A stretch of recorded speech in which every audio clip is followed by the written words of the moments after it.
Okay, welcome back. How's the sub-project going on? I know that many of you submitted, but is it going well? Did you finish submitting? Okay. Who's still working on it? Okay. Are you having connection issues at the moment? Not anymore, but till Okay. yesterday night I was. Yes. We had several of you who had a connection issue with the CAS servers. I use 128, 50.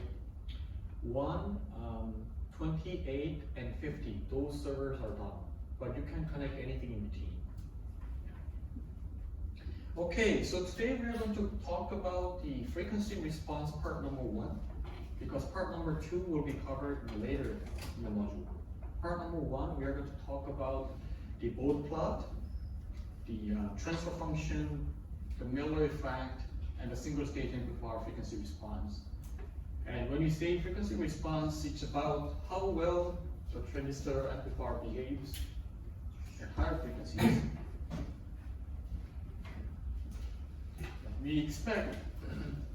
We design an amplifier like this. We expect, if you look at the frequency band, this is the gain. We expect the gain to be flat. I am talking about the gain that we calculated up to last week. Let's say GM multiplied by the RD, or whatever it is, or not. We expect that to be like flat response, but in reality, it will start rolling off at higher frequencies. At some point, the gain will be less than 1. Right, so we'll be discussing at what point does this amplifier's gain start rolling off, it start decreasing at higher frequencies. And depending on what type of amplifier you're choosing, you can have this earlier happening at lower frequencies. Sometimes it happens at later frequencies. That's what we're going to talk about. And the Miller effect is exaggerating the symptom. Exaggerating means, of course, you want to have the frequency response as high frequency bandwidth as possible for an amplifier. But with the Miller effect, it may start rolling off much earlier in low frequency than you might have thought, right? Okay, so this is the outline. I hope we can cover everything today, but if time doesn't permit, then we can probably leave some for next week. But before we start, do you have any questions regarding this? By the way, the bold plot, you might have already done it before, so I will do a quick review. But yeah, let's do it. It's like a level block, as I always say. And for the frequency response analysis, just like all my lectures are like that, by the time that you finish and observe the content, I don't want you to draw the equations there, but rather you can just intuitively understand the circuit right away and determine very quickly what will be the four locations. But in order to do that, we do need to go through the equations to understand. And after that, I hope you don't have to draw all the equations for that. So far we have assumed that the circuit is frequency independent. That means the gain that you calculated with the drain and the GM was flat, or I just raised it, flat across all the frequency from DC all the way to the high frequencies. But the actual amplifier, if you measure with the oscilloscope, you will find the characteristic of L and C takes into play, and then the higher frequency, typically the gain will be decreasing. Oh, by the way, before we start, let's do a quick review.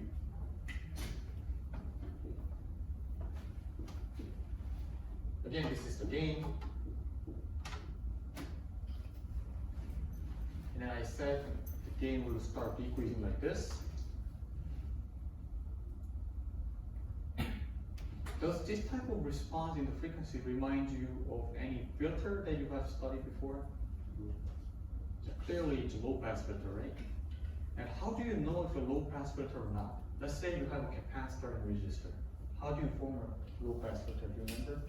Except for those who took EE3408C, that's like a piece of cake for you. But if you don't remember, let's say you have a capacitor and you have a resistor, and you want to make a simple low pass filter. You are sitting in the lab. You have given one capacitor and one resistor, and you have to, in the breadboard, you have to quickly make a low pass filter. How do you make it? Any thoughts? Maybe you already know. In parallel. Okay. How in parallel? Like this way to ground or to this way? Like the source. Okay, source. Like this? Yeah, And then a capacitor like this. yeah, I think so. Okay, and then there's a load register. Okay, who thinks this is correct? Okay, you don't have to think it too complicated, okay? Again, I always say this, right? Can you enlighten how we can form a low pass filter? This is Resistor, the a capacitor, and the little parallel to the like this. Okay, yeah, that's correct. And it's actually like this.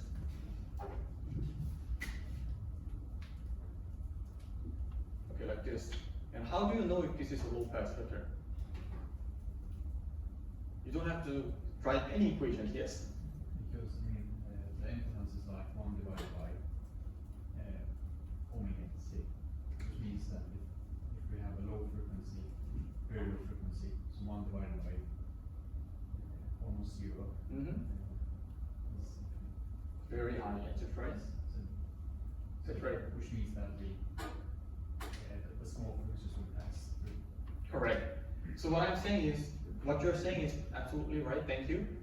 Imagine you're flowing water, as I always say the analogy, right? You're flowing water here, you're very slowly pouring water.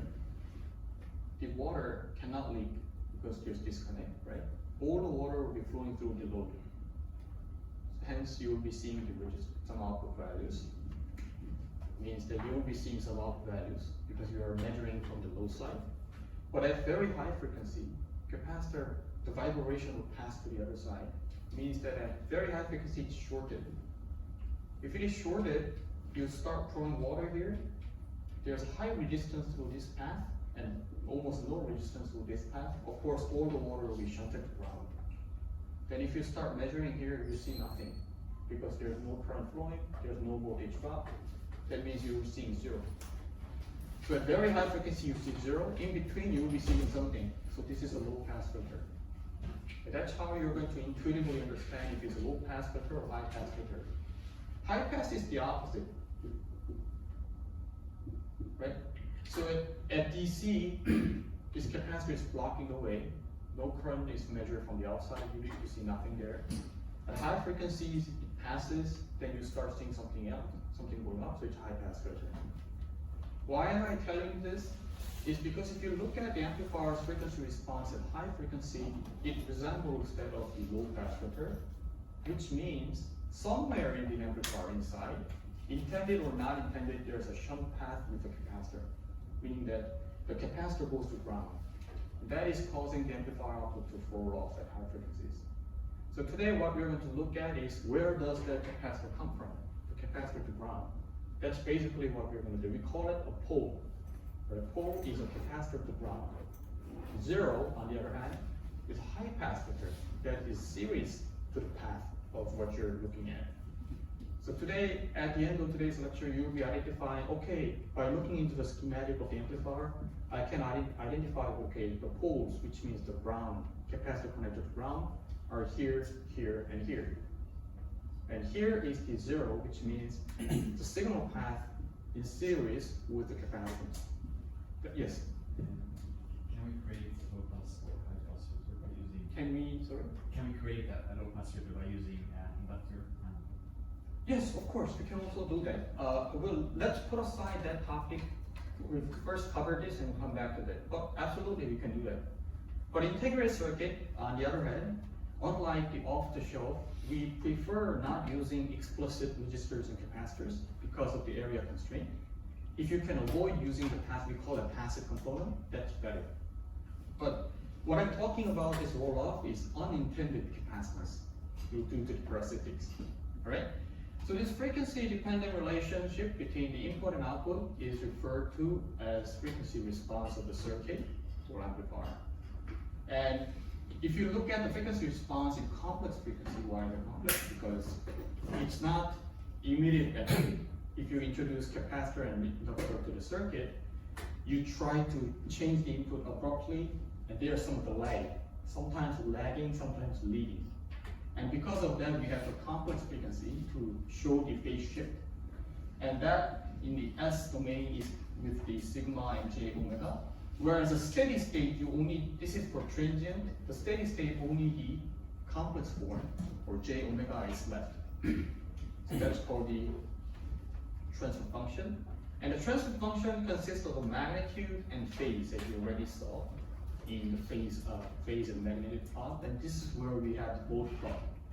The problem you learned from EE3408 and 2027, or equivalent if you didn't take that from the RC physics. So the relationship between the frequency and the time domain is the Laplace transform. I know that you have a headache with the Laplace transform before, but we don't have to do the Laplace transform in this module in particular, but you understand the relation of the frequency and time, which is actually closely tied, is the Laplace transform.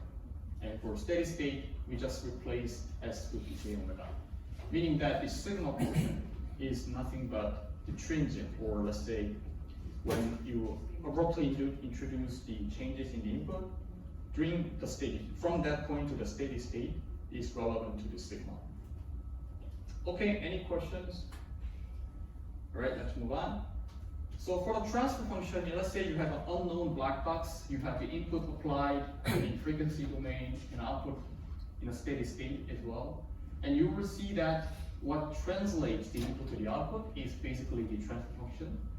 And you can see that by definition, the HS, which is a transfer function, is the output divided by input, not in time domain necessarily.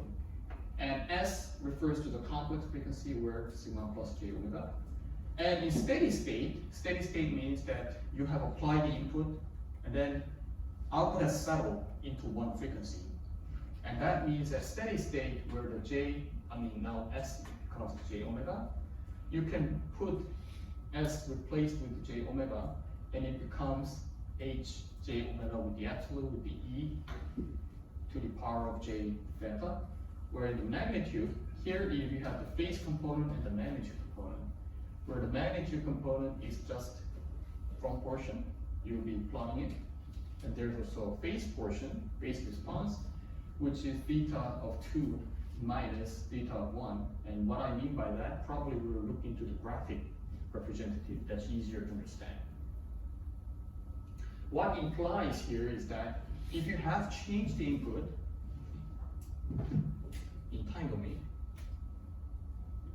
you have changed the input abruptly like this, the output may not change at the same point, but it may be lagging in change. This is what that phase response is referring to. And this actually introduces interesting aspect as well. We will be covering in frequency response part 2, which we will look at if this amplifier is stable or not. The analog designers always watch out for the stability of the amplifier, because you want amplifier to have gain, that's one thing. And the second thing is you don't want your amplifier to oscillate. Right? Oscillation is a big problem for analog designers. That will be a topic they will be covering in frequency response number 2. But anyway, that said, I already told you what type of filter is this? Low pass. You can now see that, right? Were you here when I talked about this? Somewhat. Okay. So that's right. As I said, you pour the water here at low frequency, there's no water passing through the capacitance. Everything goes to the low side. But at high frequencies, water leaks to the capacitance. Nothing goes to the load, so it's a low pass filter. If you look at the frequency response in the magnitude and phase, first of all, in the magnitude, you can replace the V out. Impedance of capacitance is 1 over SC, right? So the output will be 1 over SC of impedance over R plus 1 over SC, which you write over here. And if you do the math, it will be 1 over RC multiplied by 1 over S plus 1 over RC, which looks very complex. But what it happens is that if frequency goes very high, which means S is very high, denominator becomes infinite. So that 1 over infinity is 0. So that magnitude will be 0. That's what the low pass is representing. Right? Now, poles and zeros. What are poles and zeros? If you look at the transfer function, and what makes the denominator 0 is the pole. In other words, if you look at the transfer function in this with the S as a first order, at P1, S minus P1 becomes, if S becomes P1, then this portion becomes 0, which means the whole denominator becomes 0. So whatever the value in the S that makes the transfer function's denominator to be 0 becomes a pole. So in this transfer function, in particular, we have P1, P2, all the way to P1, Pn, which are the poles. And the 0 is where the numerator becomes 0. So you can see that Z1, Z2, all the way to Zn, if S becomes at that frequency, the numerator becomes 0. That's the 0. Right? So transfer function becomes 0 at zeros, and it goes to infinite at poles, because if denominator is the 0, you have some value divided by 0 becomes infinite. So that's what the pole is about. And for the simple RC network, you can see in that context, now you have no 0, because numerator has no charge in S. Whereas the denominator, you can see that we have one pole at minus 1 over RC. Can you see that? Excuse me. Can you see that there's 1 0 at, one pole at S is equals to minus RC, 1 over RC. All right, that's good. So this is one real pole at minus omega p, where omega p becomes minus 1 over RC. Right? We call it single pole system. And you might have heard in your control theory over EE3408, in order for system to be stable, you need to have the pole in the left-hand side plane. And that means the omega p over here, the S has to be minus 1 over RC, which is negative being the left-hand side. That's what it means. If the pole is in the right-hand side, the system will diverge. And we will be talking about that in the stability section. Right? If you have more than one pole, let's say omega p2, that's a two-pole system. Obviously, if you have n poles, that's n-pole system. Very simple. Okay, the Bode plot is actually what you can intuitively, these equations are a little bit difficult to understand. I always prefer, and probably you would also, prefer seeing graphic notations, and that's what the bullet plot is about. Instead of seeing the transfer function in complex equation, let's try to visualize it. That's what the bullet plot is about. And consequently, we need to have two portions. One is about magnitude, and the other one is the phase response. So the bullet plot has the magnitude and phase. And if you interpret that correctly, a good designer, just looking into the magnitude and phase, already you can see what the response of the system would be. Because it tells you the information about the gain. It also tells you about the phase response, lagging or leading. So you can already kind of, without even simulation, you can already have some glimpse of the system response. Whereas the magnitude response is, you can see that the h omega in absolute value is equivalent to h with the h convolution in square root. We'll come back to that. Phase response is the arc tangent of the imaginary divided by the real part. I'll also come back to that, what it means. And for a simple RC network in a steady state, you can see now S is replaced with J omega. This means it's a steady state response. It's 1 over 1 plus J omega RC. So when the pole is 1 minus 1 over RC, then it becomes stable. I mean, it becomes 0 in the denominator. And here, if this is the transfer function, the magnitude response will be 1 over square root of 1 plus omega divided by omega p of square. That's derived from the convolution multiplied by the junction rate, I mean j omega, which leads to 1 over square root over here. And the phase response will be arc tangent of 0 minus omega rc. We'll come back to that in the board plot. So it means that you have the arc tangent with the negative number omega divided by omega p. Again, once you understand how we draw it, this equation, we prefer not writing any equations when you are doing the analysis, because when you're doing the design phase, you don't have time for that actually. And you have experienced that with the subproblem number 1. Did you have time for writing some equations? Of course, for the hand drawing, yes. But once you started schematic design, did you have any time for writing some equations to analyze that? Probably not. Yeah. Okay, anyways, let's go back to the simple RC network. Again, this is low pass. How do I know? You flow the water here, no water leaks in the DC. All the water leaks out in the high frequency, so this is low pass filter. So even before we draw the board plot, we kind of know how it looks like. The magnitude response will look something like this. And we'll come back to the phase response, but just to give you a glimpse, there will be minus 90 degrees shift in the phase, meaning that if you have a sine wave from the input, the output will be 90 degrees delayed at these states, I mean at the higher frequencies. But we'll come back to that.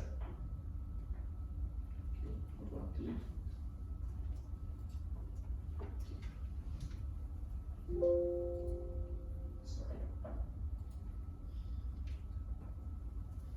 Okay, so for the board plot, how do I obtain the magnitude plot? Because there are two plots, one is magnitude, the other one is phase.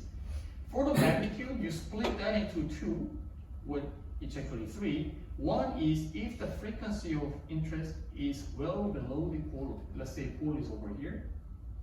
If it is well below the pole, we assume that omega divided by omega p is much, much smaller than 1. And if you look at here, if this portion, omega over omega p, is much, much smaller than 1, if you square it, it will be even smaller than 1. Let's say if this was 0.01.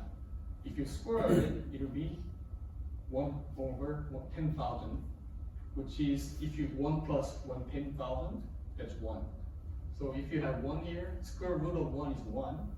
So that means it will be 0 dB, because minus 20 log 1 is 0. So that's why you have 0. Gain is 0 dB.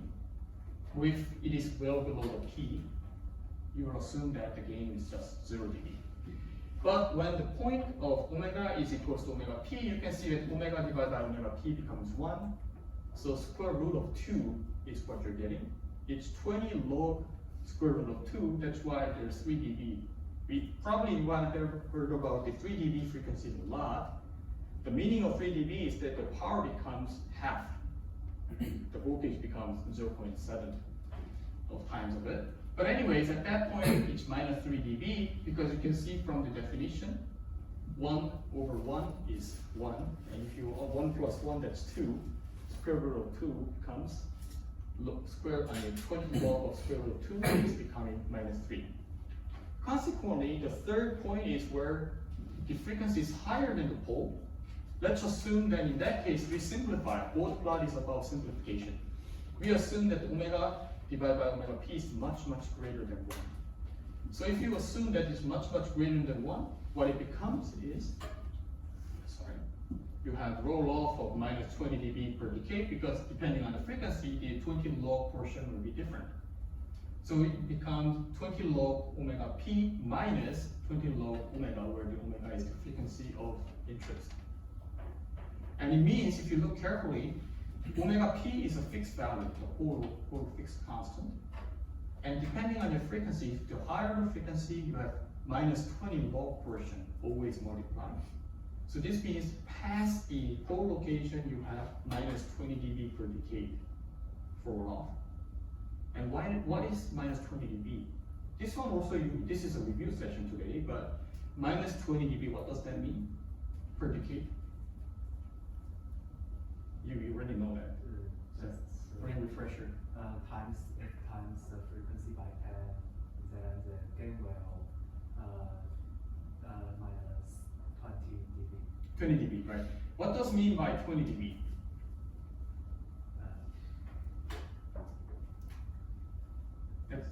dB is about relative method, right? 20 dB, 20 log something, right? So that means if you have 10 times, you have 20 dB higher.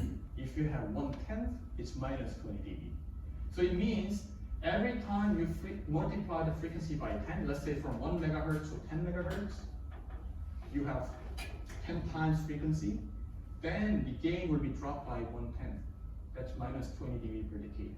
If it is minus 40 dB per decade, that's additional 10 times. So it means that you could, let's say if there's minus 40 dB per decade or off, that means if you have multiplied from 1 megahertz to 10 megahertz, the gain will be dropping from 1 to 100. Right? That's what the minus 40 dB per decade is. If it is minus 60 dB, 60, that means it will be 10 times multiplied by 10 times multiplied by 10 times. So it's 1,000. The gain will be 1,000. And what does it mean by octave? If you play music, it's a very familiar term, right? Sorry? Double the frequency. If you have a C, note C, and then there's another octave higher that has twice the frequency, that's why it's 1 octave. So if you double the frequency, there will be minus 6 dB. That's what it means. Or anyways, that's this graph over here, if you represent it in equation, it looks very complex. Just try to visualize it. And of course, the board plot is overly simplified. The actual response is not, you can assume like this, but it'll be gradually rolling off. But that's what the simulation tool will do it for you. As a designer, you might want to just see where the pole is located at, and we just assume that it will roll off constantly. All right? Now, in the simple RC circuit, in the previous slide, we did the phase, the magnitude. Now it's time for us to obtain the phase plot, which is a little bit more complex. In the magnitude, we just had to care about one location, the pole, and the before and after. That was it.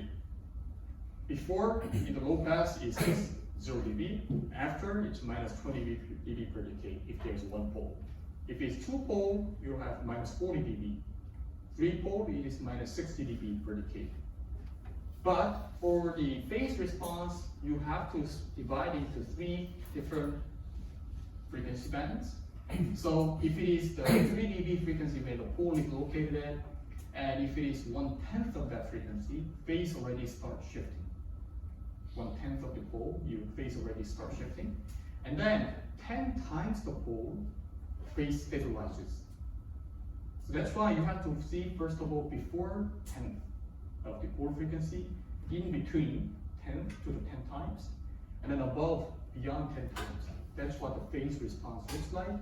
Just to give you the answer first, for a single pole system, you will have in the left-hand plane side of the single pole, you will have minus 90 dB shift at higher frequencies. And that starts happening, phase shifts start happening at 1/10 of the pole frequency, and then stabilizes at minus 90 degrees at 10 times the pole frequency. So in between, there will be minus 45 degrees per decade phase shift. Right? That's why the phase shift is a little bit more complex, but where does that come from? Is because if you have the pole and the phase response will be defined as minus arctangent of the omega divided by omega p, and if you assume that the omega right now, the interest is 1/10 of the pole frequency, you assume that the omega is 0. So you're approximating. Again, the both plot is everything about simplification, just approximating. In that case, arctangent of 0.1 is equal to, approximated as arctangent of 0, which means 0 degrees. That's why below 0.1/10 of the pole frequency, we just have the phase shift to be 0. Of course, the actual phase will already start shifting downwards as soon as you start increasing the frequency, but we just simplified in the bold plot. Now the second is, we always like to look at two extreme cases. One is below 10% of the pole frequency. Now it's 10 times the pole frequency and above. We assume that the omega is infinite. Of course, it's not infinite, but we assume it's infinite. Then if you look at infinite divided by something, it becomes arctangent of infinite, which is settling at minus 90 degrees. And that means the phase shift and what single pole system are stabilized at minus 90 degrees if you increase the frequency. Of course, what's left over is in between.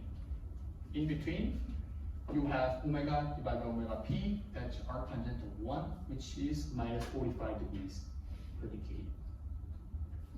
All right, so just note that the phase plot rolls off at minus 45 degrees per decade between 10% and 10 times of the pole frequency, and a maximum phase shift for the one pole system is minus 90 degrees.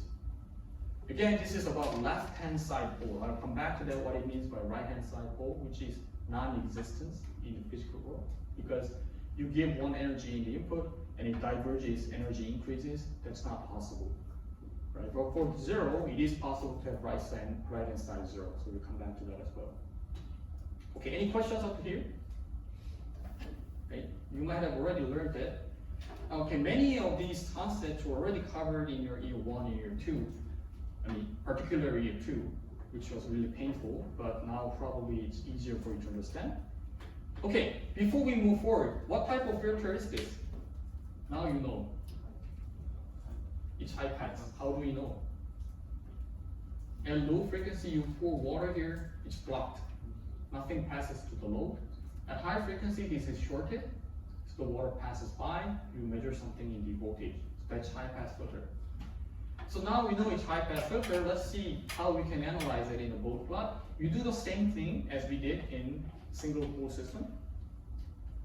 So what we do is, from the magnitude response with the capacitor in series, in series connection, you will see that with the 0 portion, you have this number 1 which is the magnitude in the first term. The second term is something looks similar to what we have seen in the previous slide, which will be impacting like this, the low pass filter portion, the second term. And if you combine these two, because this is addition, you will see that there's nothing in the input, start increasing, and pole frequency stabilized at 0. That's what the high pass filter looks like, right? The overall magnitude response is combination of 1 and 2.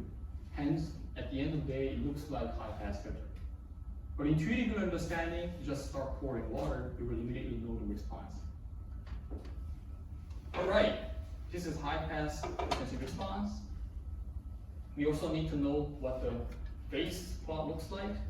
So phase plot is induced from the transfer function, its arctangent of the infinite minus the arctangent of the omega divided by omega p. So again, we have two terms. One is the 90 degrees, and the second term is minus arctangent.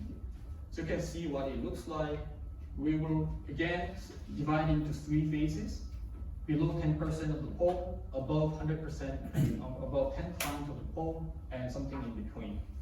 So if you do the math here, For anything below the 10%, we assume that omega divided by omega p is 0, which means the theta is 0. For anything above 10 times the pole frequency, we assume this is infinite. Then this becomes minus 90 degrees. So if you plot it, how it looks like is something like this. First of all, the first term 90 degrees is there. This is from 0. 0 is shifting you 90 degrees, plus 90 degrees. Pole is giving you minus 90 degrees. So that's the difference. And you'll see that from the second term, we have, from the pole portion, we have the pole response, which is 10% to 100%. I mean, 10 times the percent, you have a lower log here, the face width. And if you add them up, this is what it looks like. You start from the 9 degrees phase shift, it goes off. At 10 times the pole frequency, there's 0 degree phase shift. That's what the high pass filter space response looks like. Okay, is that clear? So we can repeat this. Oh, did you understand if you, for this magnitude response of the high pass, we have two portions where you draw, first term is 90 degrees, so you just straight line 90 degrees here. And the second term, if you look at it, this is exactly the low pass characteristic where we covered in the previous slide. So it looks like this. But for this arc tangent, we simplify by splitting the band into 3, whereby one is below 10% of the high pass of the pole frequency. Second is above 10 times the frequency of the pole.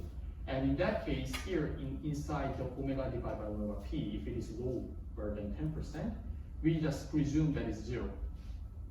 You approximate that by simplify by 0, which becomes the theta of 0 degrees. So you start from 0 degrees up to the 10% of the pole. Above 10 times, you assume this is infinite inside the arc tangent, which means it's minus 9 degrees. In between is 45 degrees minus 33. But that's the second term. First term is in green, second term is in blue. The actual response is addition of those two. So if you add them up, 0 plus 90 is 90. Minus 90 plus 90 is 0. So in between, it looks like this. Right, that's what he drew. Great? Very good. Now, we now complicate this by having two of these filters. And what kind of filter is this? Can you tell me what kind of filter is this? No, in the back. Tricia. Oh. That's low pass. Low pass filter. This is another low pass filter. And we have an ideal unity gain buffer, Y. What was the characteristic of the ideal buffer? Ideal buffer has really high input impedance and has a really low output impedance. If you don't have the ideal buffer and then you just plug in this in the breadboard, because of the impedance of these two, you might not get what you want. So you need to insert the ideal buffer in between to have two pole filter like this. But that's okay, we know this is a low pass filter and you have an additional low pass filter. You kind of already guess this low pass filter will be stronger in cutting off the higher frequency than one low pass filter. That's exactly what happens. So let's look at the phase response just to give you some glimpse of how it looks like. Okay, where's my other markers? Okay. It'll look something like this. So you have minus 20 dB per decade until the pole 1. And there's pole 2. And this will be minus 40 dB per decade. Right? So it'll look a sharper filter. And of course, an ideal filter, okay, I found it in my other pocket. For ideal filter, we call it brick wall filter. Looks like this. Up to the frequency of response pass band, everything passes, and beyond that, nothing passes. But in physics, this is impossible. So your goal is to make the filter as close to the brick wall as possible, if the component is allowed. So that's why having second pole is better, because you have two pole filter will be sharper. If it is 3 pole, it will be even sharper. But as I always say, if you gain something, you lose something. What do you lose? Cost, size, area, and etc. So you have to balance out. Anyways, I talked too much. Let's come back to here. The magnitude response, you have first stage and second stage. We have to divide and contour. So the magnitude response of the first stage and the second stage looks like this. You can now see this is a low pass characteristic. I mean that you can divide it into before pole and after pole. The difference from the previous response is now you have pole 1 and pole 2. Right? Pole 1 and pole 2. And that pole frequency is, I'll come back to that, but it's actually RC, R multiplied by C. So it means that the first pole is 1 over R1 multiplied by RC1. Pole 2 will be 1 over R2 multiplied by C2. Very simple. Right? And overall magnitude would be, you have the magnitude response for the first low pass multiplied by the second low pass. So the first low pass gives this type of response. Second response gives even sharper, because if you multiply the first and the second, it will be rolling off at sharper frequencies. And then the boat plug, we're gonna again analyze it in two phases. From the first pole, you will see that it has a minus 20 dB per decay, starting off from the pole location number 1.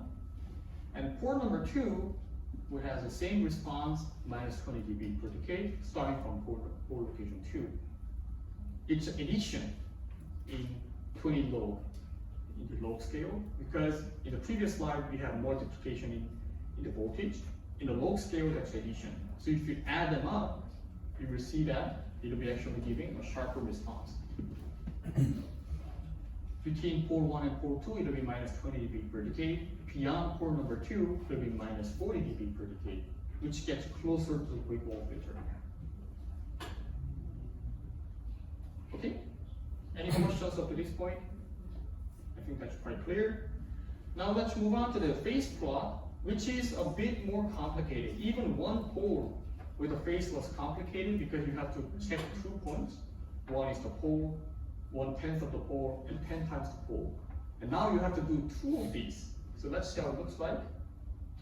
From the first pole, you have the 1/10 of the pole number 1, and 10 times the pole number 1 is minus 90 degrees phase shift. Of course, the pole number 2, you also need to have a 1/10 of the pole number 2, 10 times the pole number 2, and it will look something like this. That's exactly how it looks like. And you can see this is subtraction of these two. You have to add them up. And resulting phase shift looks like stairs here. And it settles at minus 180 degrees.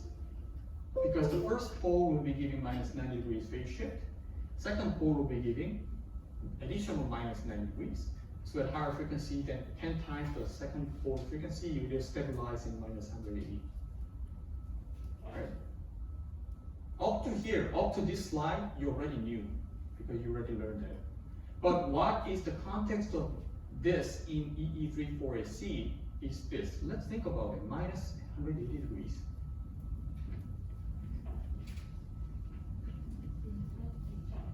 Minus 190 degrees, 80 degrees, what it means is this. You sometimes give negative feedback. We'll come back to that, what I mean by negative feedback. Now, you have the sine wave input. And the output, you're giving negative feedback, means that you want to reduce, the output comes to the input and reduce the input. That's what negative feedback is about. That stabilizes. But now with this, with 180 degrees phase shift, look what happens. Output will be 180 degrees flipped. And if you give that to a negative port will be exactly flipping this because it's a negative port. And you're subtracting it. Look at this. Actually, negative port will be given like this. After the negative port, what you'll be doing is you'll be combining these two. Intended was you reach negative, so if you subtract, it will be reducing the input, and now it's enforcing it. So this subsequently diverges with the 180 degrees. It's, instead of giving negative feedback, it's actually diverging, meaning that it will start oscillating. So we'll come back to that. That's very serious for analog designers. And this is why we always need to give the response in a feedback system to be sufficient margin, we call it phase margin from the minus 180. We'll come back to that in the frequency response too. Anyways, two-pore system has a maximum phase shift of minus 180. If it is a three-pore system, you have additional minus 90, which is minus 270. Four-pore system will be a complete cycle minus 360 degrees. Okay, so just to summarize the board plot, which was already a review, we just approximate. The board plot is everything about approximation for the pole frequency before and after for the magnitude. For the phase response, we split that into 3 bands, 10 times, 1/10, and in between. And for poles, it's minus 20 dB per decade for the magnitude. 0 is plus 20 degrees per decade. Left-hand side poles for us at minus 45 degree decade. Left-hand side 0, rise the phase by 45 degrees decade in between the 10% and 10 times the frequency phase plot. And for a system that has multiple pores of zeros, you will plot by separating each pore and 0, and then you combine them in the both plot. Right? That's quite easy to understand up to this point. Any questions? Yes.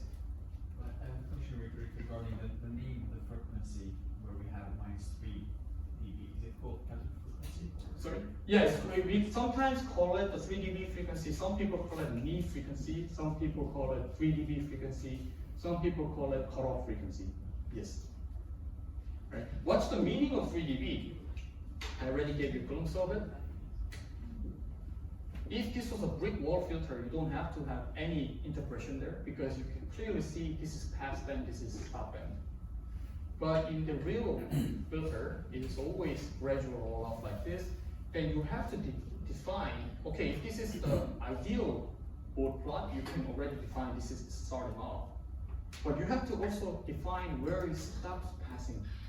And we have agreed, engineers have agreed, that when there's a 3 dB drop in the magnitude, then we define this is the stop band.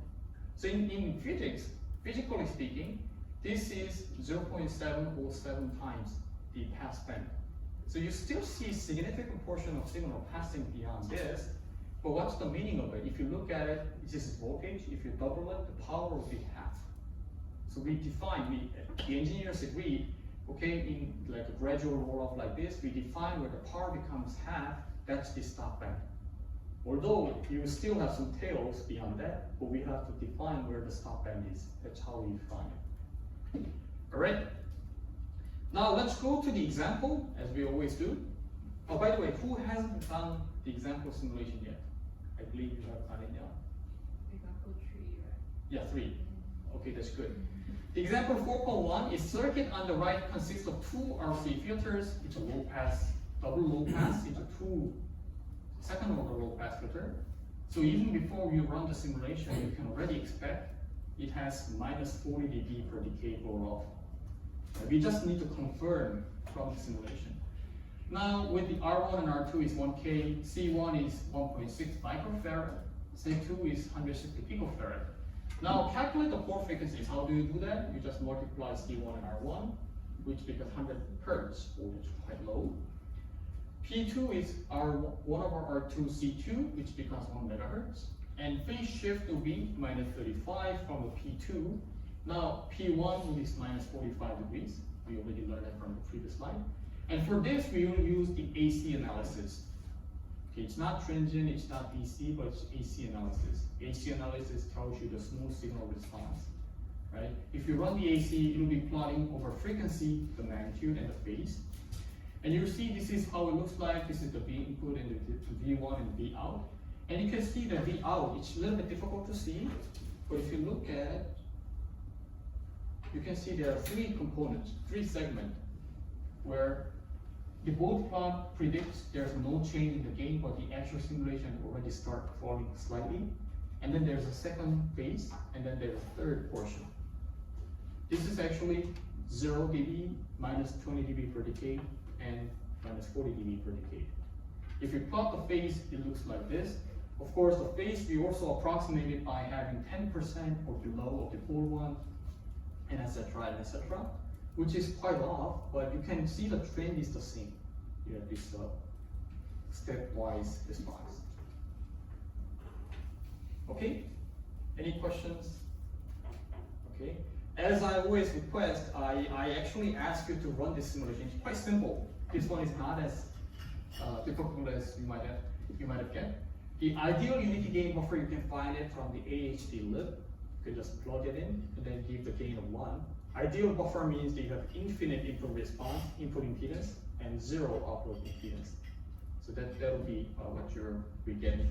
So the outcome, the goal of this exercise 1, 34.1 is to get used to the AC analysis, because that's what you're going to do for the frequency response of the amplifier. All right. Now, here comes some serious topic, which is Miller effect. The analog designer's enemy, the Miller cap. All right. So what is it? We have an approximation of an impedance path if there exists an amplifier and there's another path with the impedance Z. This can be approximated of Z1 and Z2 in shunted path. So this is clearly a series path from input to the output, but it can be divided into two portions, equivalent. One shunted in the input, second shunted at the output. And for this case, we can see that the Z1 is actually 1 over the gain of A minus A. So it's 1 plus A, which is dividing Z. So it means that if this was a 1 mega ohm, with this gain of 100, you can see that the effective gain, the impedance path that is shunted to ground and converted will be only 100 ohms. 100. You divide the 1 mega ohm by 100. Right? That's what you get if the gain is 100. In the output side, it's Z divided by 1 plus 1 over A. So if it is 1 over 100, you can just approximate that to be same as Z. So it's spelled the same as the same actual output impedance. And what does that mean is actually very simple. From the output side, the input is AC ground if you are familiar with the OPM. If you're not, it's okay. The OPM, it's a virtual ground in the AC wise. So if you look at from the output, the impedance will be actually Z that goes to the ground. So that's why you will see that the output will be just Z divided by 1 plus 1A. But how do you prove it? How do you know if these two are equivalent, is actually the same? It's by doing some math. It looks very complex. You don't need to do that, you just follow how it works. Let's look at it. If I1 is the current that is defined in the second equivalent circuit flowing in. I1 is equals to, I1 over here is of course V1 V1 minus V2, because you are defining the current I1 to this direction. So this one is higher potential, this is lower potential. V1 minus V2 over Z. Right, that's I1. And if you look at it from this side, I1 is equivalent to the ideal amplifier doesn't accept any current into the port. So then all the current will be shunted to the Z1. So that means V1 minus Z1. Right? And if you do the math, you'll find that Z is equals to, Z1 is equals to Z divided by 1 plus V. As this red box is showing. And I2, you do the same. Now you have I2 over here. It's actually now V2 minus V1 over Z. And from here, Z1 is defined as nothing flows into the amplifier, so it is shunted to ground. V2 divided by Z2.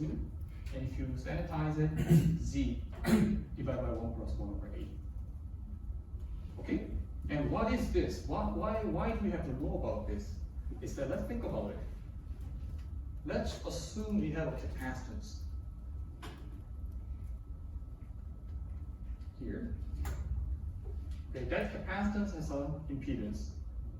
And if you have a positive gain, you will be having larger capacitance here. Why? Effectively, you will have a larger capacitance shunted to ground, because larger capacitance is a lower impedance. This Miller's theorem tells you that if you have a gain of A, the impedance in the series path is divided by the gain, lower impedance. So if you have a capacitor here, impedance of the capacitance should be lower. That means it is a larger capacitance. So if for some reason, if you had a series path from input to the output, there's a capacitor, series capacitance, that will be multiplied, the capacitor value will be multiplied as an equivalent Miller capacitance. And why is that an issue? even before we cover it, you already know now. Capacitor here, is it high pass or low pass? It's a low pass. And what does low pass filter do? It rolls off, it eats up the signal that fed into the amplifier. Before the amplifier, it shunts the signal to the ground, especially at higher frequencies. And that pole frequency is 1 over RC. If the capacitance is increasing, pole frequency decreases. So it means that if you have a mirror cap, which you will always have for common source amplifier, will be shunting the signal at higher frequencies. And that's exaggerated by high gain of the amplifier. And as an amplifier, you want to have high gain. And by having high gain, now the bandwidth is decreasing. That's a serious issue. That is why we are learning, this is why we started off by learning the low pass filter. And we started off with the Bode plot.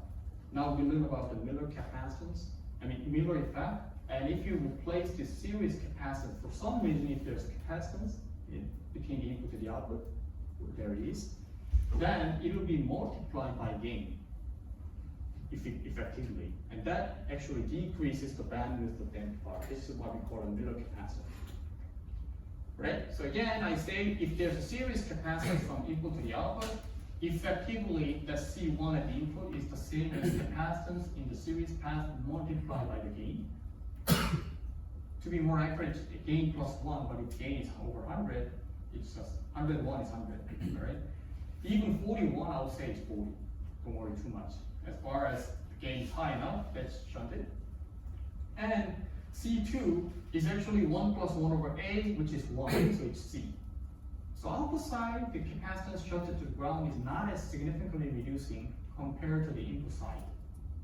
Both are low pass filter, for sure, right? But what's more concerning is the input side, right? Now let's look at it. And where does that series cap come from? This is the common source amplifier. And of course, you don't explicitly draw this unless you have designed for speculative, which you'll be covering in the frequency response too. But for the time being, of course, you don't draw this. But in your sub project number 1, you already introduced CGD. You didn't draw it, but it's there. Why? Do you remember in the project, in the week number 1, when we studied about the transistor structure, there's overlap between the gate and drain, overlap between gate and source. That overlap, passivation with the conducting and conducting, the top and bottom plate, is actually a capacitance. Yes, it's a very, very small capacitance, but it's there. Small capacitance typically has very high impedance, so it doesn't matter, unless it's in the signal input to the output path. Uh-oh. This is what we have here, right? Input to the output path, we have a series capacitance. It has a high gain. So this capacitance effectively will function as a shunt capacitance to ground, CGD multiplied by the gain. If you don't multiply by gain, probably it's not a big concern. But if you multiply by gain, all of a sudden the roll off of the low pass becomes very low frequency, low enough that you have to concern about. It may be a signal bandwidth, right? So this CGD now all of a sudden becomes the input capacitance equivalent from input and the output with the gain of GMR out. Gain of GMR out, I don't have to mention this again, right? It's from the output port, it's actually are not in parallel with RD, which is RD. So GMRD is the amplifier's gain. So it means this capacitance value is CGD multiplied by A. Check A plus 1, which you're seeing here. And from the output side, it's just CGD because 1 plus high gain dividing 1 is just 1. So CGD is the C2. Now what you probably know what I'll be talking about. You have low pass filter here, you have low pass filter here, you have one pole here, another pole here. Alright? And then of course you have converted into the Miller equivalent, but it doesn't change the fact that there's a physical connection through this capacitance, the series capacitance, and this is a high pass filter as you can see. That's 0. So if I were to ask you how many poles do you see in this circuit? Without any any equation, you can already see, okay, there's a mirror cap here, one pole. There's another pole in the output, like equivalent, and there's 1, 0. Why is it 0? Because from input to the output, there's a series cap. 2 poles and 1, 0. Can you see that? What we'll be doing for the rest of the slide is you will be analytically drawing it. You don't have to memorize it all. But at the end of the day, what I want you to learn is that if you look at the schematic, there are 2 poles and 1, 0. The pole frequency will be the mirror cap, which is CGD multiplied by the gain here. That mirror cap multiplied by RS is pole number 1. Pole number 2 will be RD multiplied by GD, because the shunt capacitance equivalent is TGD. Right? And what about 0? 0 is actually the resistance from here multiplied by CGD itself, which is very high frequencies. Now let's go through there. So let's say single stage amplifier, which is now get rid of CGD and CDB, is now fairly familiar with you. You have the M1, we have the input here. R1 and R2 is making sure that M1 is in saturation. How do I know if M1 is in saturation? Gate voltage and drain voltage, right? Drain voltage higher than the gate. I have talked about this 10 million times now, right? Drain voltage higher than the gate, you're in saturation. If gate is higher than drain, the difference should be no more than the threshold, and it's in saturation. That's what R1 and R2 is guaranteeing. Now on top of that, we have the CGD, so then we are looking into how the capacitance, especially in mirror cap, is affecting the frequency. So in this capacitance, we have the DB, drain to bulk, which is a parasitic capacitance, CGD, which is overlapping capacitance, which will be intruding. There's also CGS and CGD. Typically, we ignore it because it's very small. And that's what along the signal path, we have the input capacitance, which is blocking the DC. This one is large. If you didn't mention about the how large the capacitance is here, you can safely assume this is really large capacitance. The role of this is to block the DC level from the input, just past the AC. Did I say you block the DC and pass the AC? What kind of filter is this? High pass, right? And what the role of this input is, you just block, ideally speaking, you just block the DC, which is very, very low frequency. Anything above DC you want to pass. So the high pass corner has to be very, very low. That's why C in is typically microfarad, right? Anyways, let's go on, move on. The typical frequency response of the amplifier, if it is AC coupled, I mean AC coupled is where you have the input capacitance blocking the DC. That DC blocking cap is giving the high pass characteristic. And then there's midband, which is design gain that you will be dealing with. And then because of the Miller cap, they will be rolled off at higher frequencies. And in some projects, some of you are asking, what does it mean by DC gain? DC gain means if this is a DC coupled amplifier, and you have a flat gain all the way to the DC, and low frequency gain is what the DC gain is about.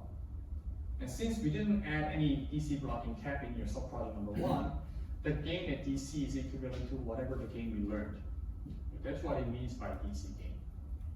Right? It doesn't mean that if you give 1 volt with a gain of 100, you get 100 times, which is 100 volt. That's not what it means.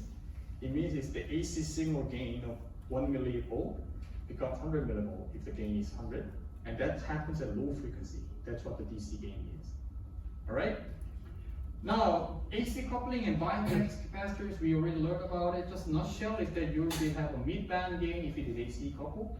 AC coupled means that you have the input capacitance like this, large amount, which is basically a high-pass filter. And since most of the integrated circuit amplifiers are DC coupled, meaning that you don't have an AC blocking capacitance, you will probably need to know about the mid and high frequency bands that is of concern. Okay? Oh, welcome. Okay, so let's look at the common source amplifier frequency response. I just redraw what I drew from 2 slides before. You have the common source amplifier, we have the RD, many parasitic capacitance. Let me ask you this question. Who didn't I ask? Can you please answer? Yeah, all the way. Yes, you. What's the gain of this amplifier? Yeah, can you guess? If you ignore the capacitance. Not sure. Okay, let me give you a hint. It has to do something with the GM.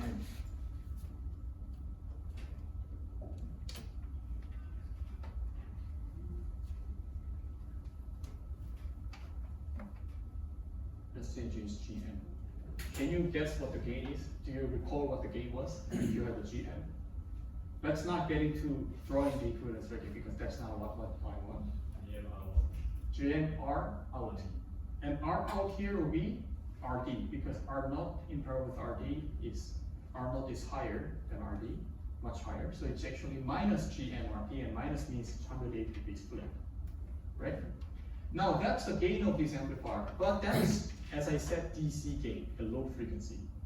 At higher frequencies, because of the CGD, which is effectively multiplied by the gain, which is GMRD, shunted to ground, that subsequently shifts the high frequency band of 3 dB to lower frequency, and that's what you'll be actually seeing. Okay? So we just blindly draw this into equivalent circuit, which I don't, after you understand this, don't do it. It's going to waste too much time for you. But anyways, for the time being, to understand and to get an intuitive understanding, we first know a traditional way of doing it. We just convert that into equivalent circuit. You have the CGS, CDB, shunting the ground. CGD is from input to output directly series connected. So normally we don't have it, but now we have series connected capacitance to output. And CGS, everything is the same. And R out, which is the R out from resistance, is R naught in parallel with RD. And since R naught is typically much higher, hundreds of kilo ohms, if not tens of kilo ohms, you can just safely approximate that to be RD. And if you apply the Miller theorem means that if there exists from input to the output a path, right, with the amplifier here, if there's only path, then the Miller theorem cannot be applied. But since you have the amplifiers inside path, and there's also parallel path from input to the output, you can now apply the Miller cap here, meaning that this CGD will be multiplied by the gain of this amplifier, which is GMR out, it's RD. So then you have C1. C1 is actually CGS plus the Miller cap. The Miller cap is CGD multiplied by the gain. Those two combined become the C1. And C2 is CDB in parallel with just CGD because its Miller cap is CGD parenthesis 1 plus 1 divided by A, which is 1. All right, so that's CDB plus CGD. Up to here, is that clear? Okay. So as I said, C1 has the gain element, which is a big concern. Because you can see that the C1 and C2, if you compare, C1 is much, much greater. Much, much greater means this pole is at much lower frequency.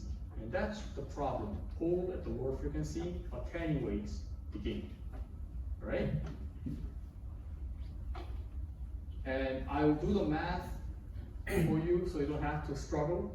But anyways, so here the output looks like this. The transfer function will be minus GM multiplied by V in with 1 over this first pole multiplied by R out divided by 1 plus S multiplied by R naught, RD multiplied by C2. And if I simplify it, you can see there are 2 poles existing. One pole at RS multiplied by C1, the other pole located at R out, minus 1 over R out multiplied by C2. And if you look carefully, one pole exists in the input, the other pole exists in the output. And the input pole is nothing but the Miller cap multiplied by the source. And the output is nothing but the load capacitance multiplied by the output resistance. Those are the 2 poles. Alright?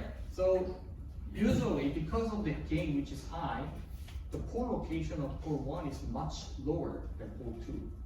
We call it dominant pole, we'll come back to that. But anyways, pole location 1 is typically much lower frequency than the pole number 2 due to the Miller effect.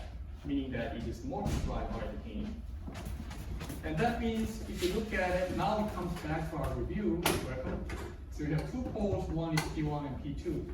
And this P1 is happening because of the Miller cap, low frequency. Pole 2 is happening because of the output capacitance. And you can see now it's two-pole filter with the 0 dB all the way to P1. Between P1 and P2 it's minus 20 dB per decade.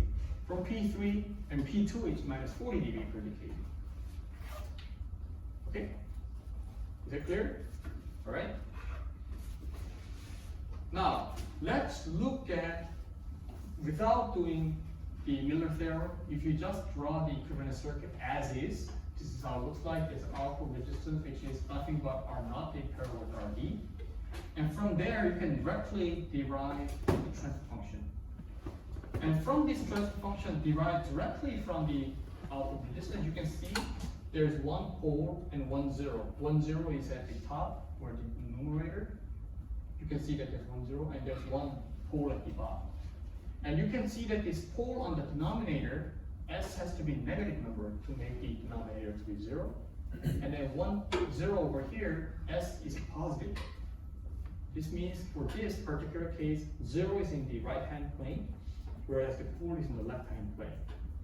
Okay, we'll come back to that, what it means by that. But you can see that transfer function using the Miller theorem from here, you have the pole over here, means that there's no 0. Let's go back and see what I mean by that. From the Miller theorem, we converted this capacitance into 1C1 and 1C2, and there's no series connected capacitance. So there's only two poles existing, no 0, after converting. But this is approximation, right? Even after you have equivalent capacitance here, this physical overlapping capacitance doesn't go away. It's still there. This means that the Miller approximation is good at approximating the pole, but you are missing the 0. And typically this is not a big problem because the 0 is so high, happens at so high frequency compared to the poles, you can ignore it. But you have to know that when you're approximating, we are ignoring the 0, but you must double check when you do the design, you must double check if that's actually something you can ignore or not, right? So the Miller theorem, this is 1 0 in the transfer function because we have transferred the series capacitance into two poles. I mean, two different capacitances. But if you look at the input side, that becomes the pole, but it doesn't rule out. Physically, the overlapping capacitance doesn't go away. Okay? Let's look at a little bit more rigorous analysis here. So this is again the transfer function directly from the small signal model. The previous slide was only looking at the input and input side without the output capacitance. So now we have the entire small signal model with the existence of 0 here. After we convert everything, we see that pole location 1 is RS plus GMRD CGD. It looks very complex, but if you think about it, what it means is nothing but CGD, which is the Miller cap, the overlapping capacitance, multiplied by the gain. The gain here is GMRD. So CGD multiplied by the gain, multiplied by the RS, that's location 1. Right? These complex analysis leads to the same result. You have 1 RS, which is the source resistance from the source, multiplied by capacitance constant to ground, which is CGD multiplied by a gain. Gain is GMRD. And then you might be asking, Professor, we have CGS, what about the CGS? Compared to the Miller cap, which is CGD multiplied by gain, that's small, so we just ignore it. Okay, pole location 2 is here. It's R out multiplied by CDB plus CGD. This one, CDB, cannot be ignored because the level of CGD and CDB are about the same order of magnitude. So you have CDB plus CGD becoming the capacitance multiplied by the resistance R out. That's the pole location 2. Okay, output resistance is R naught in parallel with RD, where R naught is much higher than the RD, so it's actually RD. Approximated is RD multiplied by CGD plus CDB. That's the pole location number 2. All right. for those who are interested in, we have seen that in the pole, 0 over here is actually in the right-hand plane, as I said, and the 2 poles are in the left-hand plane. And left-hand plane pole means it's stable system. Right-hand plane pole means you just give one signal, like a glimpse of it, and then the output response will diverging. The energy will start increasing. You have a finite energy given, and the energy is increasing. That's not possible unless you provide the supply. Constantly you provide supply energy. That's what the oscillator is doing, right? Anyways, poles are the same as those derived from the Miller's theorem, but there is addition of 0 because, as I said, the overlapping capacitance doesn't go away. All right, any questions up to this point?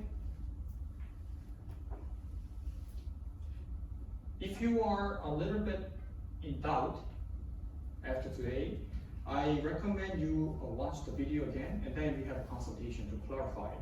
Now, I have intentionally split the frequency response lecture into two.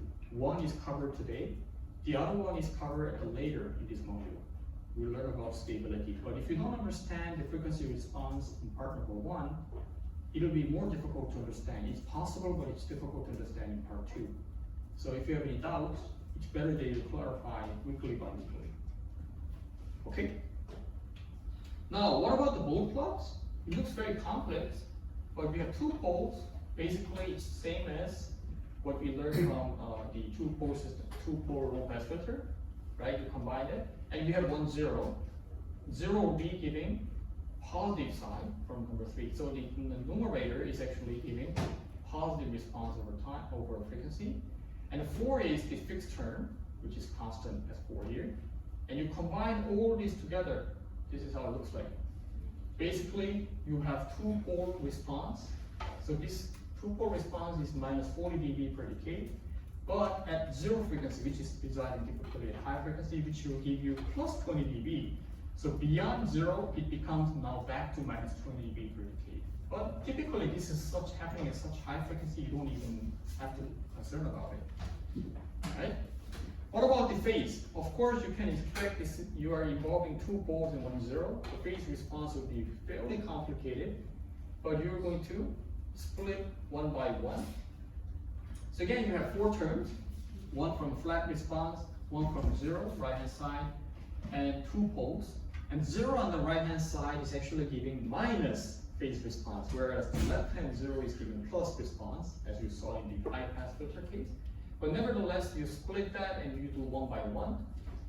The first pole, 10% and 10 times the pole location gives minus 90 degrees phase shift. Second pole gives pole number 2, 10% of the pole number 2, 10 times the pole number 2, that's another minus 90 degrees phase shift. 0 on the right hand side, if it's on the left hand like a low pass, high pass you saw before, it will give plus 29 degrees at the end of the day. But since this is in the left hand side, the phase response will be similar to that of the pole. Magnitude is still plus 20 dB per decade, but the phase of the right hand side, 0, is actually same as the pole, which means 10% of the 0 frequency and 10 times the 0 frequency, it has minus 90 degrees phase shift. Okay, you add them up, the phase looks like very complex, but what it means is, at the end of the day, it will be settling in minus 270 degrees. 70 degrees.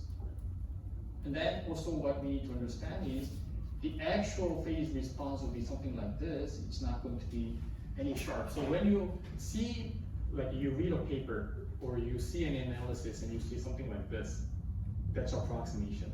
In the actual physical system, it doesn't happen. This type of system doesn't happen, right?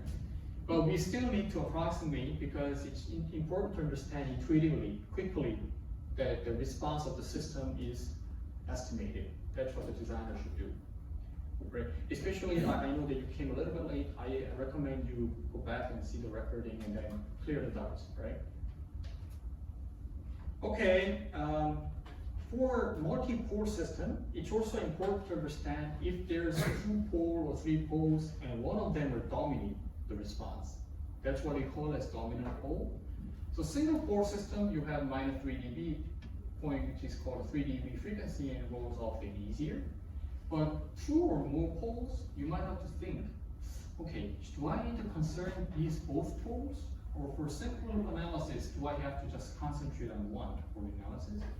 And if this, of course, as you can expect, if port number 1 and port number 2 are quite far away, then this port number 1 will dominate the response. You don't have to worry about the port number 2.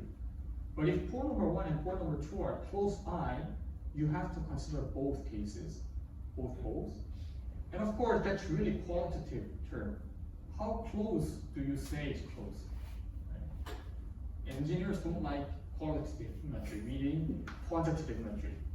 So what's my definition of close enough, right? And as a designer, we typically say if the port 1 is separated from the other poles and zeros by at least 2 octaves. 1 octave was twice, right? 2 octave means 4 times. At least 4 times difference, then we consider this is far enough. If it is less than 4 times, you have to consider both cases, right? Is that clear? Right? So in other words, if port number 1 and port number 2 frequency after multiplying, so how did you get P1 and P2? Was for the P1, from the input side, you multiply the Miller cap by the gain. Right? Again, GGD by the gain, and that multiplied by the source resistance becomes the port number 1. And port number 2 is from the output. You multiply the output resistance by the capacitance from the output.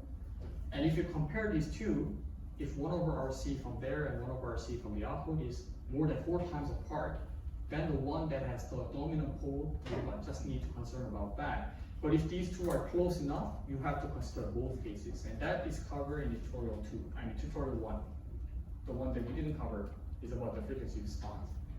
Right, so there we go. After today's lecture, you will be actually able to solve the tutorial question number 4, which I advise you to do so before coming to next tutorial. Okay? So here comes example number 4.2. The circuit below is a common source amplifier with a common source as a load. Identify the number of poles and zeros. Let's do it quickly. How many poles and zeros do we have here? This is transistor as an active load. This is common source amplifier. And I didn't draw it, but there's hidden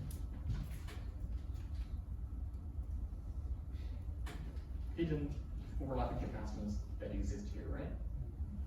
So there's 1 0. Input is here, output is here. There's a shunt series path, direct path from input to the output. There's overlapping capacitance. This is a 0, high pass filter. And there's Miller cap. This capacitance will be shunted to ground. Effectively, the same amount is shunted to ground multiplied by the gain of this amplifier. That's the input capacitance. And the output side, you have 1 picofarad.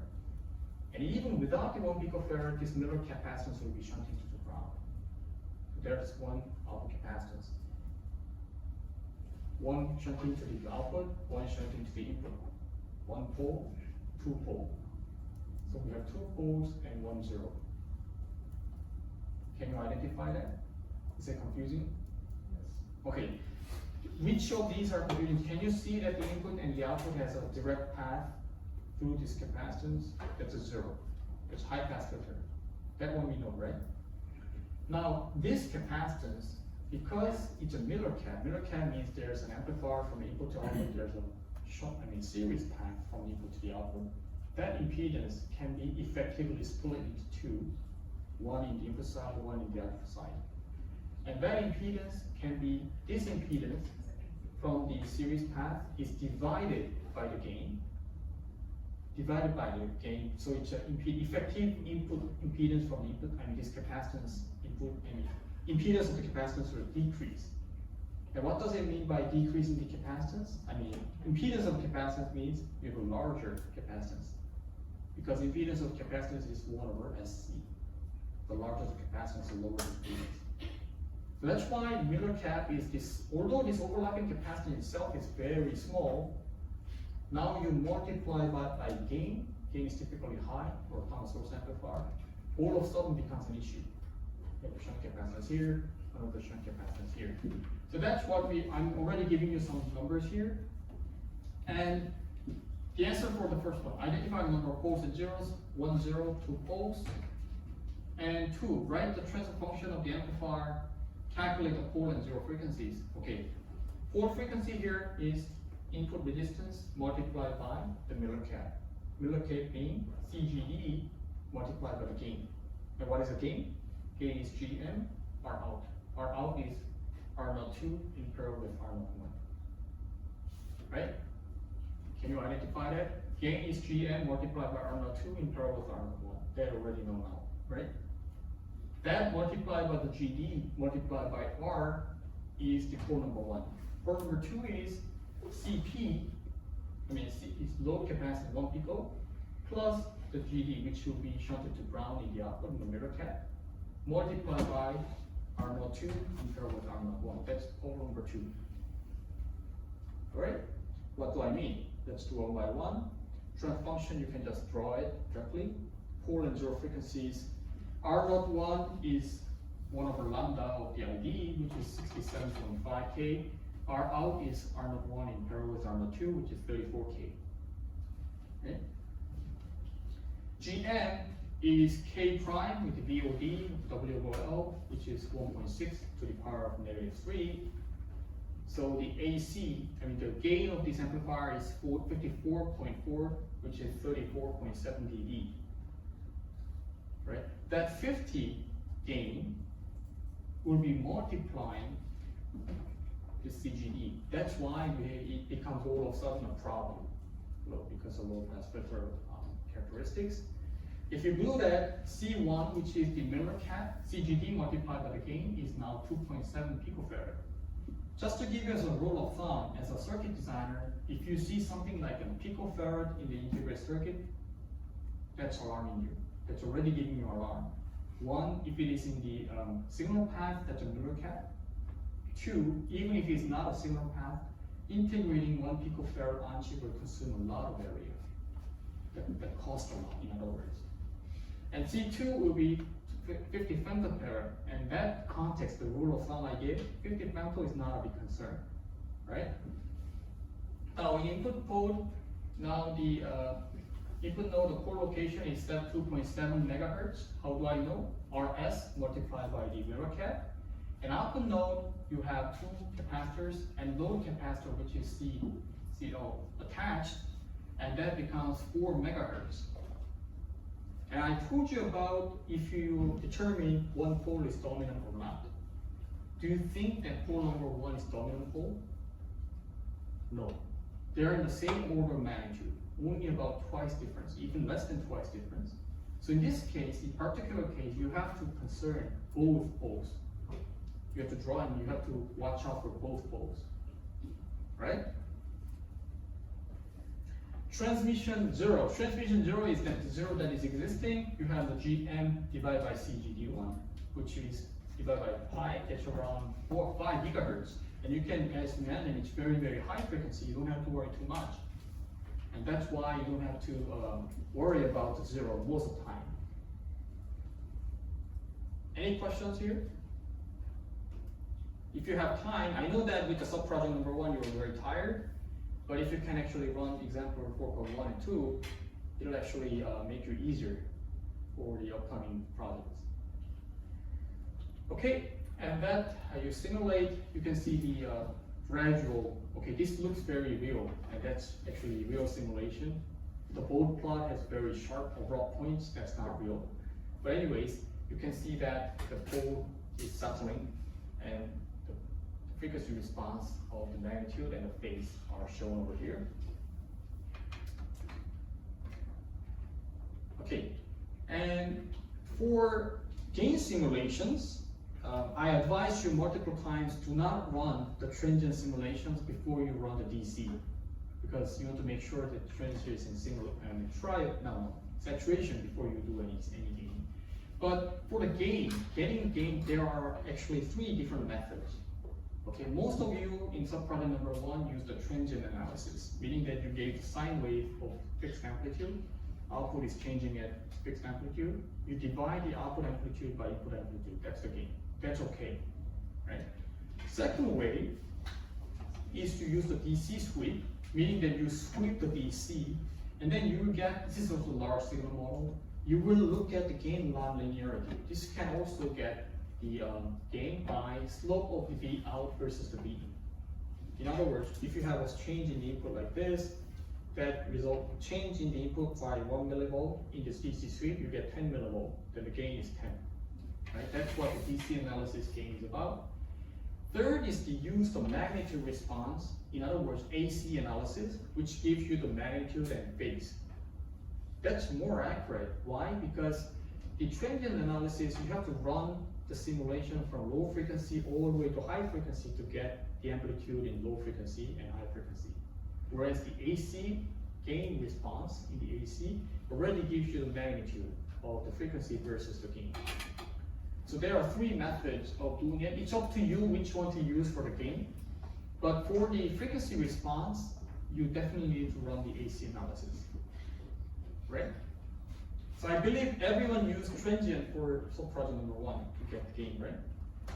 Again, that's fine, but just keep in mind for high frequency, you might have to double check, right? Double check the AC response to see where the roll-off happens.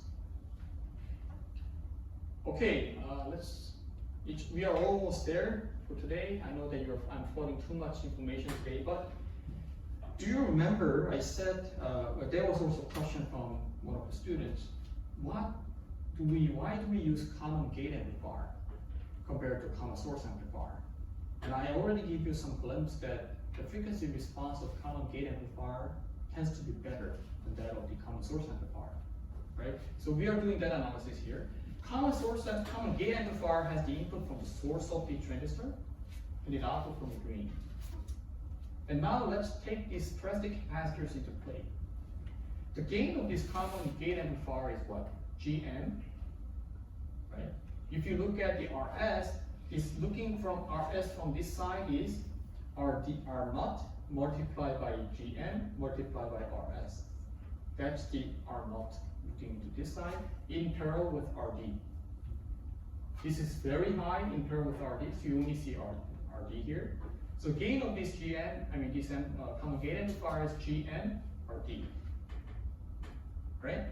And if you look at, so GM RD gain is the same as common source amplifier, basically. But if you look at the capacitance, now there is no Miller cap.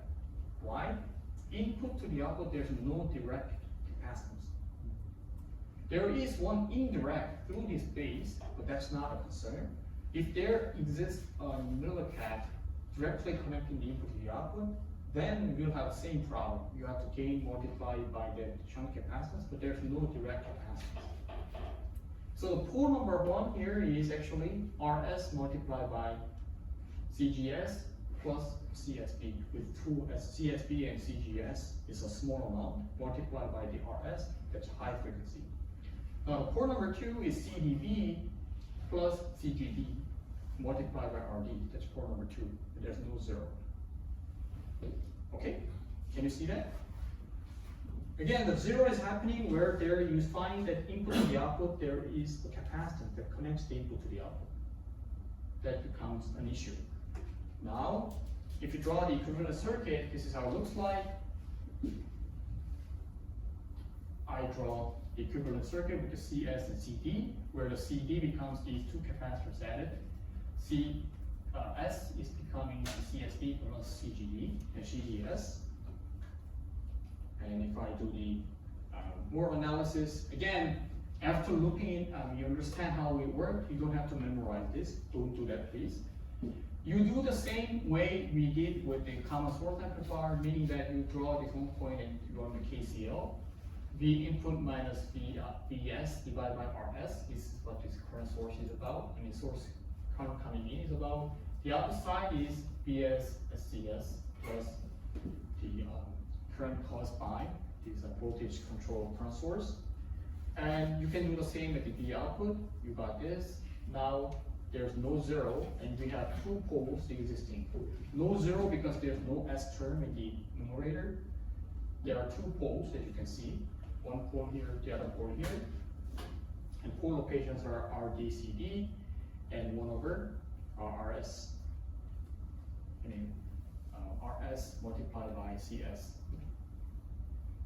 Okay, so that you can see that we will see that resistances are seen at the output source and node, which means I don't normally recommend you drawing any equations for knowing where the source is about. I mean, calculating the resistance, the pole locations. But I tell you, I often ask you to use the association of poles with nodes. What I mean by that is as follows. I already did it to you.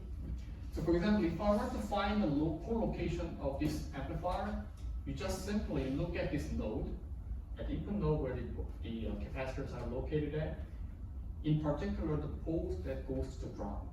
So one node to the ground, these are two capacitors in parallel, so you just add them up. That's effective capacitance value, multiplied by the resistance seen from that node, which is RS. That becomes the pole location number one. So I've been already using that until now, right, up to this point. And pole number two is these two combined, which is effective capacitance, multiplied by the node. This node, you see RD. So that capacitance multiplied by RD becomes the pole number two. Right, that's what I mean by the association of poles with the nodes. Right? So at output node, nothing but 1 over RD plus CGD plus CDV. That's the combined capacitance of these two. That becomes the pole location at the output.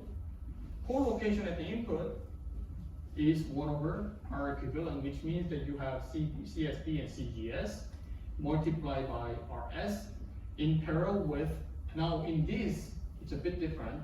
If this was a common source amplifier it's not. But do you remember in the last week, if you look at, yesterday, if you look at the source of a transistor in active mode, the resistance you're seeing there is 1 over GM, very low resistance. And since if you look at from here, what resistance is, RS in parallel with small resistance 1 over GM. That's what is here, RS in parallel with 1 over GM. And if you compare RS and 1 over GM, typically 1 over GM is much, much smaller. So this is what you'll be seeing, multiplied by capacitance, which is CSB plus CGS. Does that make sense? Okay. Now let's do the frequency response of the cascode amplifier. Okay. Today it's taking a little bit longer than expected. Just bear with me for 2 minutes. So this is a cascade amplifier, meaning that you have the input from here with the common source amplifier, cascade in series with a common gate amplifier. Now, here, use the association of poles with nodes, meaning that you have one node at A, another node at X, another node at Y. Alright? Is there a Miller cap? Yes, from the first stage. Is that Miller cap a problem? No. Why not? It is the direct connection from here to here. So up to node X, yes, it's a problem. But Miller cap is problematic if the gain in that amplifier is high. What is the gain in this first stage? GM of this NMOS multiplied by R0 in parallel with resistance seen from here. But resistance seen from here is very small, 1 over GM2. So the gain is very small. If gain is small, the Miller cap, which is CGD multiplied by gain, is also small. So you can see that the cascade amplifier's Miller cap exists, but the effect of the Miller cap is much smaller than that of the single stage with the common source. Alright?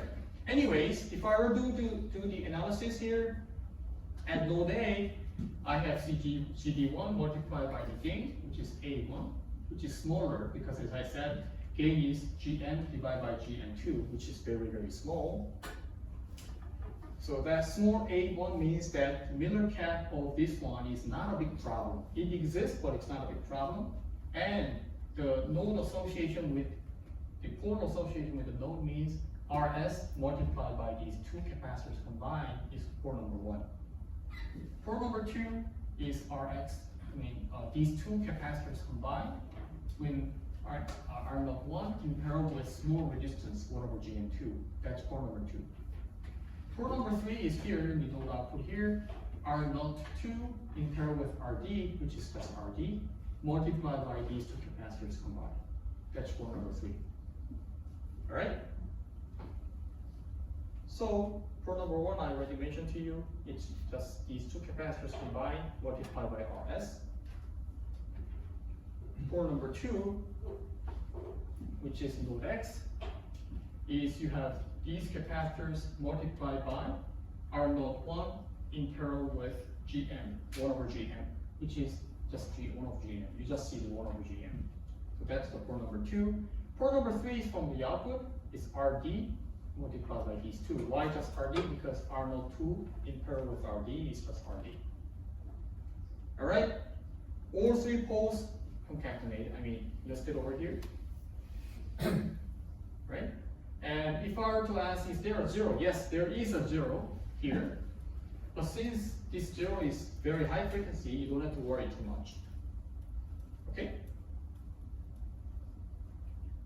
Oh, that's what I mentioned over here. Just to summarize, today what we learned was we started off with the transfer function, definition of the transfer function. And we divided the transfer function into magnitude portion and then the phase portion. That's what the mode plot is about. How to obtain a mode plot for the RC circuit with the 1 0 and 1 pole and 2 poles. What's what we covered today. And using that, we came to the Miller effect, where there's an amplifier and there's a direct connection from input to the output through an impedance path. You can actually approximate, split that impedance into input and output. Right? For capacitance, Miller path is a problem for amplifier because that will bring down the frequency response. In other words, the 3 dB frequency of the amplifier are much smaller than what you're expecting. And that means even with the high gain, your gain at the higher frequency will be less than what you're designed for. And that is a problem because that effect is exaggerated if you increase the gain. Right? What's the point of increasing the gain if you cannot achieve that gain at higher frequencies? Right? So that's why you have to choose the design appropriately. You might have to choose a common gate amplifier or cascode amplifier instead. All right, and just to summarize what we talked about, left-hand pole, this one don't memorize it. If you were to use it, probably in the field, you can just pull out this slide and look into it. But just to summarize, left-hand pole gives the magnitude of minus 20 dB per decade. Maximum phase shift is minus 90 degrees. Right-hand pole is, which is diverging system, minus 20 dB per decade. So poles are minus 20 dB per decade. Zeros are plus 20 dB per decade. Now, if you look at the phase, left-hand pole and left-hand pole and right-hand zero both have minus 90 degrees phase shift. Right-hand zero does happen. Right-hand pole doesn't exist in normal energy constraint system unless you provide this intentionally tuned into the supply in the system. So in left-hand pole, zero is now 90 degrees plus. Okay, so that's the summary of today's lecture. If you have any questions, I'll be here until your questions are clarified. But otherwise, that's it. I will meet you next Thursday, 5 p.m. in this class. We will continue with the tutorial questions. Please solve tutorial question number 4 before coming. See you next week. Thank you. Yeah.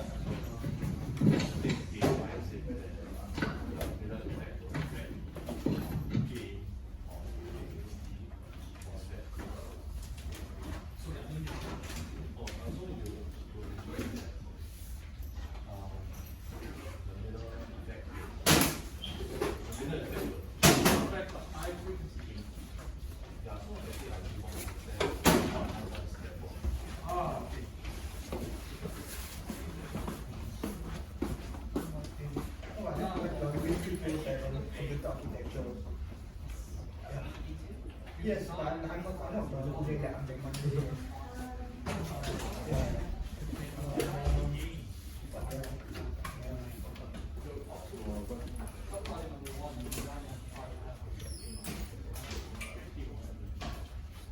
Now, what you're thinking is that how many gains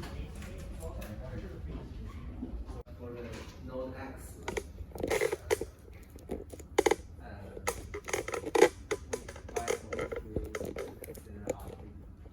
RP. Oh, because if you look at the soil over here, that resistance only shunts to the ground here, to the soil, and that resistance value is 100. Which has nothing to do with this side. Can you see that? Yeah, so you don't have to worry about that side because there's no physical connection.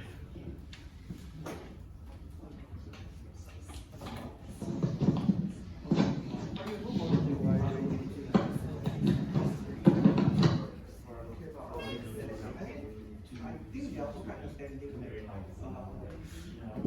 I know if you do a look at without valuation, you might get a bit of but you prefer to just get it over and done with it, right?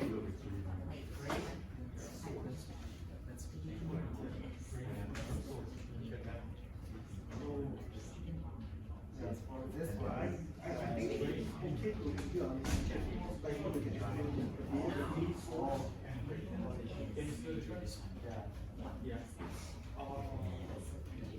Does it clarify?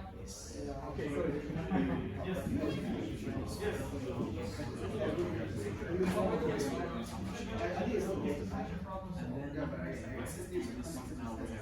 Oh, it's a library. Oh, how do you know he was but I don't really trust that all the time because sometimes people like exaggerate. But I think that one is not too bad. I saw one even like 10%. 6.